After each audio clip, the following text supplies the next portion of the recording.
Beautiful Hindi कहानी में आपका स्वागत है। आज की कहानी है पति पत्नी। इस कहानी के सभी पात्र और घटनाएं काल्पनिक हैं। आराधना जब भी अपने घर का काम समेट अपनी बालकनी में जाती तो वो किस ख्यालों में खो जाती उसे पता नहीं चलता। वो हर वक्त कुछ न कुछ सोचती ही रहती। अगर उसे कोई आवाज़ दे तो भी उसको कुछ सुनाई नहीं देता, मानो उसका शरीर घर में है और मन कहीं और। एक दिन की बात है, आराधना अपने घर का सारा काम समेट बालकनी में खड़ी थी। तभी उसकी सासू माँ उसे 2-3 बार आवाज़ दी पर उसे कुछ सुनाई नहीं दिया। आराधना की सासू माँ उसके नज़दीक जाकर गुस्से में बोली, मर गई है क्या? इतनी देर से आवाज़ दे रही हूँ, तुझे सुनाई नहीं दे रहा? आराधना अपनी सासू माँ का ऐसा गुस्सा देख डर गई।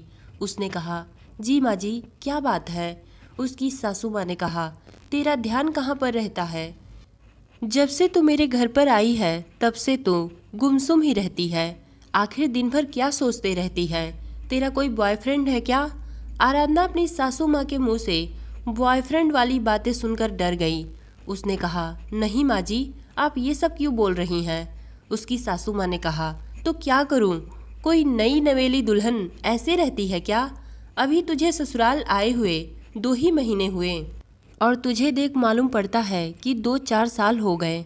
ना तो ढंग से सजना है और ना ही संवरना है, पागलों की तरह बस रहती है। आराधना ने धीमे स्वर में अपनी सासू माँ से कहा, नहीं माँ जी, बस वैसे ही, कुछ नहीं। तभी सासू माँ ने कहा, कुछ नहीं तो चल चाय बना, बगल वाली आंटी आई हैं। आराधना किचन में चली गई और चाय बनाने लगी। चाय बनाकर आराधना जब अपनी सासू माँ और बगल वाली आंटी को लेकर आई तो बगल वाली आंटी ने आराधना की सासू माँ से कहा, क्या बात है सुजाता, तेरी बहू बड़ी सूखी सूखी नजर आ रही है, कोई बात है क्या? आराधना की सासू माँ सुजाता जी ने कहा, अरे नहीं नहीं, वैसे ही, शायद इसकी तबीयत ठीक नहीं। बगल वाली आंटी के जाने के कुछ देर बाद आराधना के पति नवीन ऑफिस से आए। आराधना ने नवीन को चाय नाश्ता दिया। नवीन को चाय नाश्ता देकर आराधना अपने कमरे में जाने लगी।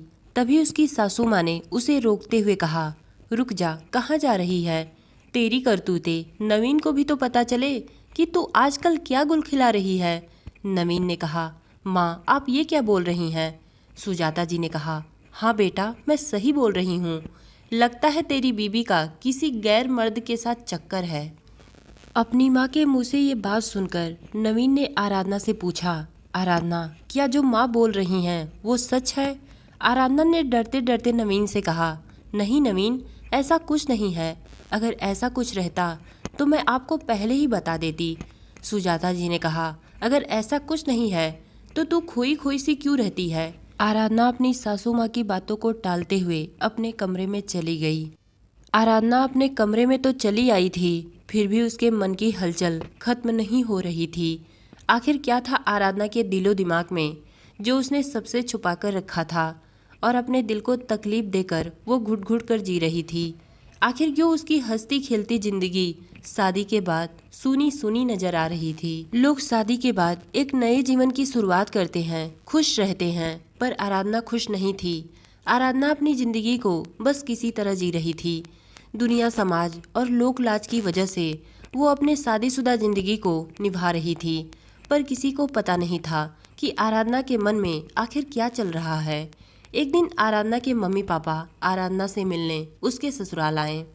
आराधना के मम्मी पापा के साथ उसके बचपन की सहेली मानसी भी आई थी।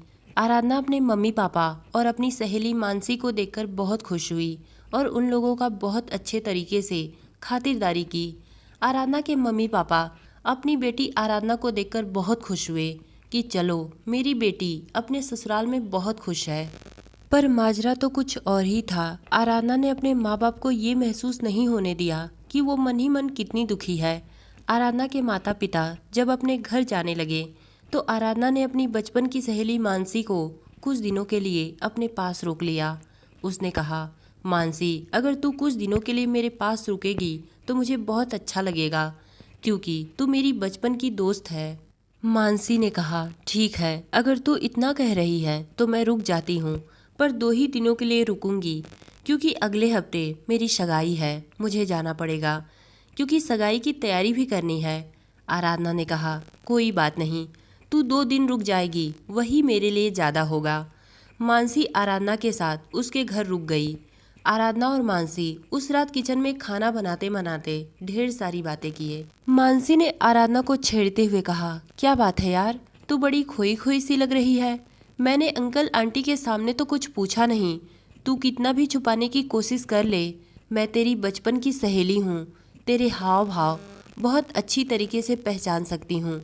आखिर क्या बात है, तू मुझे नहीं बताएगी? मानसी के पूछते ही आराधना की आंखें आंसुओं से डबडबा गई और वो रोने लगी। वो इतना रो रही थी कि उसके मुंह से आवाज़ तक नहीं निकल पा रही थी। आराधना को रोता हुआ देख मानसी डर गई। उसने कहा, क्या बात है आराधना, मैंने तुझसे कुछ गलत पूछ लिया क्या? आराधना ने मानसी को गले से लगा लिया और कहा, नहीं यार, एक तू ही तो है जिससे मैं अपने मन की बात कह सकती हूँ। पर मैं तुझे अभी नहीं बताऊंगी, आज तू मेरे पास ही सो जाना, मैं नवीन से बात कर लूँगी कि मानसी आज मेरे पास ही सोएगी।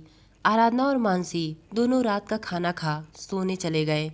अभी आराधना मानसी को कुछ बताती, तभी मानसी के मंगेतर सुधीर का फ़ोन आ गया। मानसी सुधीर से बात करने लगी। मानसी और सुधीर दोनों अपनी नई जिंदगी की शुरुआत को लेकर मीठी मीठी बातें करने लगे। दोनों मीठी मीठी बातें कर बहुत खुश हो रहे थे।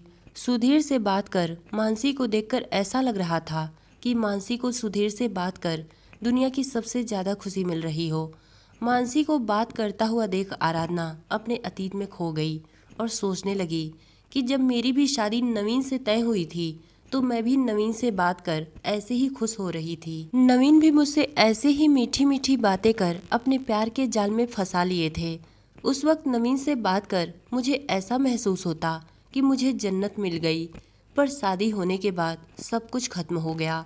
आराधना मानसी को सुधीर से बात करके खुश होता हुआ देख सोचने लगी कि भगवान न करे मानसी के साथ ऐसा कुछ हो, नहीं तो इसकी भी जिंदगी मेरी तरह खराब हो जाएगी। आराधना भी यही सब सोच रही थी, तभी मानसी के मंगेतर का फ़ोन कट गया।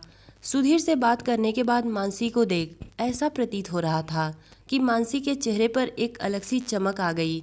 मानसी ने मुस्कुराते हुए आराधना से कहा, सॉरी आराधना, सुधीर का फ़ोन आ गया था, अब बता क्या बात है, क्यों इतना रो रही थी?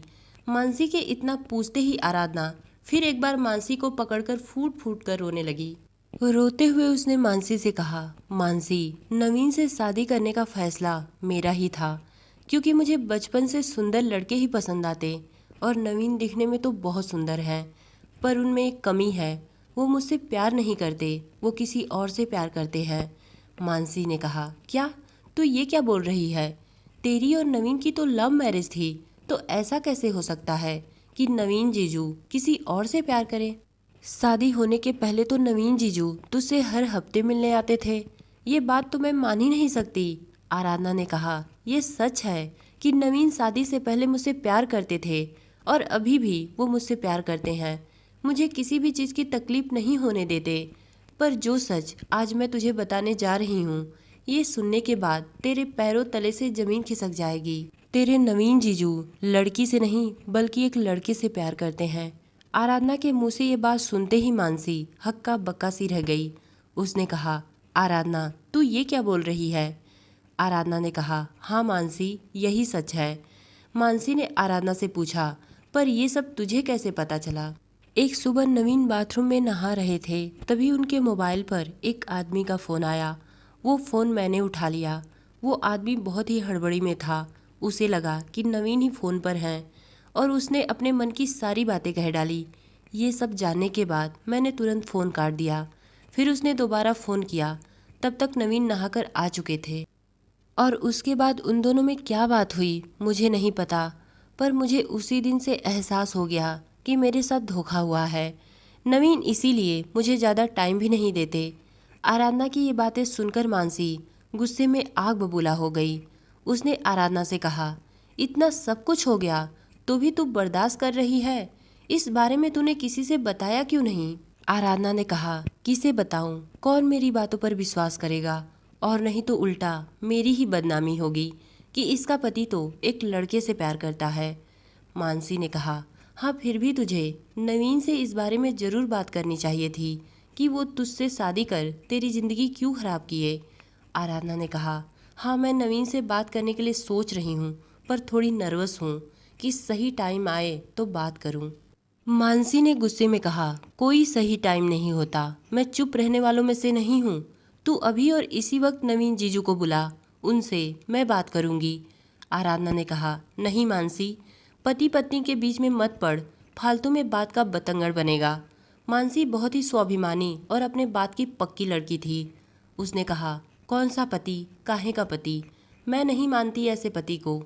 मैं तेरी बहन जैसी हूँ और मेरी बहन के साथ इतना बड़ा धोखा हो, ये मैं कैसे बर्दाश्त कर सकती हूँ। मानसी ने फ़ोन करके तुरंत नवीन को कमरे में बुलाया।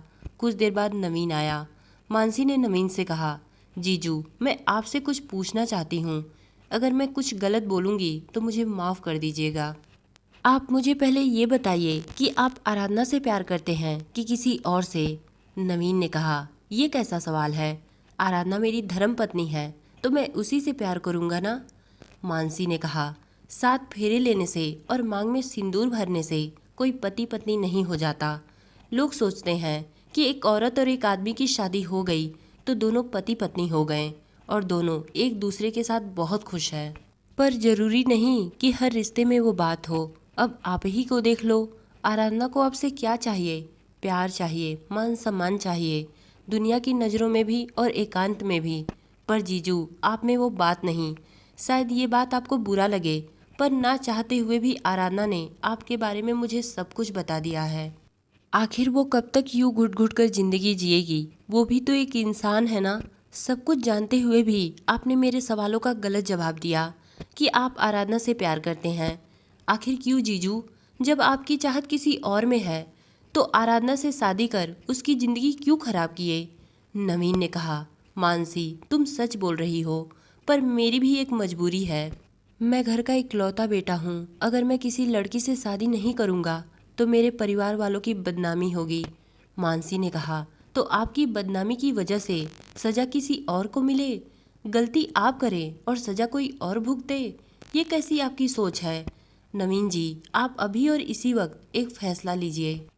अगर आपको आराधना के साथ रहना है तो आपको ये सब कुछ छोड़ना पड़ेगा और अपना तन मन धन आराधना को समर्पित करना पड़ेगा।